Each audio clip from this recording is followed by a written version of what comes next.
உலகம் ஆயிரம் சொல்லட்டுமே, உனக்கு நீதான் நீதிபதி. மனிதன் எதையோ பேசட்டுமே, மனச பாத்துக்க நல்லபடி. உன் மனச பாத்துக்க நல்லபடி. உலகம் ஆயிரம் சொல்லட்டுமே, உனக்கு நீதான் நீதிபதி. மனிதன் எதையோ பேசட்டுமே, மனச பாத்துக்க நல்லபடி. உன் மனச பாத்துக்க நல்லபடி. கதைகட்ட ஒருவன் பிறந்து விட்டால் கண்ணகி வாழ்விலும் களங்கம் உண்டு. காப்பாற்ற சில பேர் இருந்து விட்டால் கள்வர்கள் வாழ்விலும் நியாயம் உண்டு.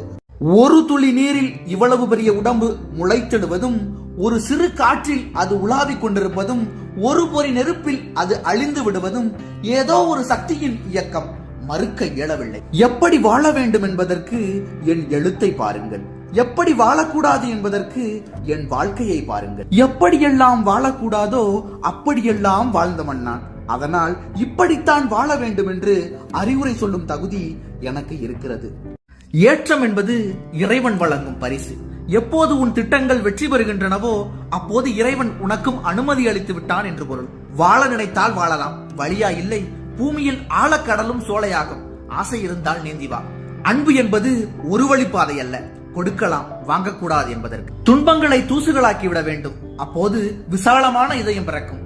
வெளிச்சம் மிகுந்த உலகம் தோன்றும், அழகு மிகுந்த வாழ்க்கை அமையும்.